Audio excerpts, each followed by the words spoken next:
আসসালামু আলাইকুম এভরিওয়ান, আশা করি সকলে ভালো আছেন। তো আজকের ভিডিওতে আপনারা যারা ফেসবুক ইউজ করেন, অনেক ক্ষেত্রে দেখা যায় আপনারা ফোনের ডাটা ইউজ করেন অথবা ওয়াইফাই ইউজ করলেও আপনারা সময়তে চান যে আপনার ভিডিওগুলো অটো প্লে যাতে না হয়। তো আজকের ভিডিওতে এই অটো প্লেটা কীভাবে আপনারা স্টপ করবেন বা বন্ধ করবেন সেটা আজকে দেখিয়ে দেবো। তো অবশ্যই ভিডিওটি না টেনে সম্পূর্ণ ভিডিওটি দেখবেন।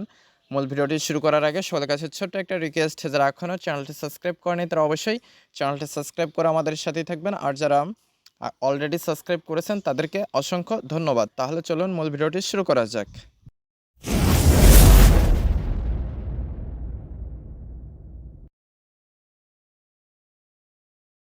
তো প্রথমে আপনারা গুগল প্লে স্টোরে চলে আসবেন, এরপরে ফেসবুক লিখে সার্চ করলে ফেসবুকের যে অফিসিয়াল অ্যাপসটি রয়েছে এটা চলে আসবে। তো যদি আপডেট চাই অবশ্যই আপডেট করে নেবেন, এর ফলে নতুন যে ফিচার্সগুলো এসেছে সেগুলো আপনার অ্যাপসটিতে যুক্ত হয়ে যাবে। তো আমার এখানে অলরেডি আপডেট করা রয়েছে, তো আমি এখানে জাস্ট ওপেনে ক্লিক করে অ্যাপসটিতে চলে আসছি। অ্যাপসটিতে আসার পরে আপনাদের অ্যাকাউন্টটি লগ ইন করে নেবেন। তো আমার এখানে দেখতে পাচ্ছেন লগ ইন করা রয়েছে।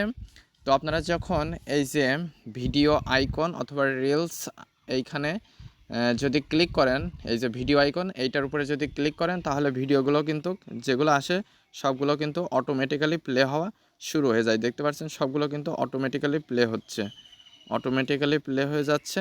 তো আপনারা অনেক সময় সিমের ডাটা ইউজ করার ক্ষেত্রে আপনারা চান যে এই অটো প্লেটা বন্ধ থাকুক এবং আপনাদের ডাটাটা অনেক সেভ হোক। এই ক্ষেত্রে আপনারা এই 3 লাইন মেনুতে ক্লিক করে চলে আসবেন, এরপরে এই যে গিয়ার আইকন এইখানে ক্লিক করে দিবেন। ক্লিক করে দিলে আপনারা সেটিংসে চলে আসবেন, স্ক্রল করে একটু নিচে আসলে আপনারা মিডিয়া নামে একটা অপশন পেয়ে যাবেন, এই যে মিডিয়া। তো এটার উপরে ক্লিক করে দিবেন। ক্লিক করে দেওয়ার পরে এখানে আপনারা পেয়ে যাবেন অটো প্লে নামে একটা অপশন। তো এখানে দেখতে পাচ্ছেন on mobile data and wifi, তো এটা যদি সিলেক্ট করে রাখেন তাহলে অটো প্লেটা মোবাইল ডাটা এবং ওয়াইফাই যেটা ইউজ করেন সেক্ষেত্রে কিন্তু দুইটি ক্ষেত্রেই কিন্তু আপনাদের ভিডিওগুলো অটো প্লে হবে।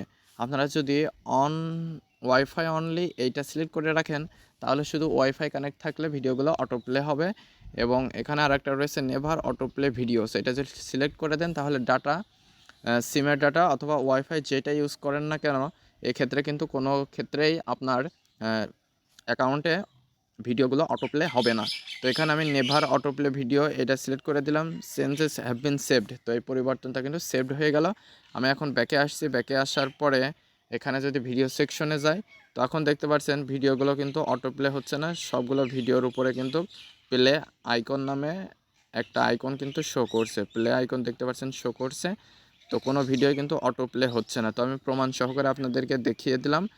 তো আশা করি মূল বিষয়টা বুঝতে পেরেছেন যে আপনারা ফেসবুকে অটো প্লেটা কীভাবে স্টপ করবেন এবং কিভাবে চালু করবেন। আবার চালু করার জন্য আপনারা ওই সেটিংসে যাবেন, যাওয়ার পরে ওখানে নেভার অটো প্লেস ভিডিও এইটা বাদ দিয়ে আপনারা যদি শুধু ওয়াইফাই ইউজ করতে চান সেটা সিলেক্ট করে দিবেন, আর যদি দুইটাতে ইউজ করতে চান তাহলে উপরটা সিলেক্ট করে দিবেন।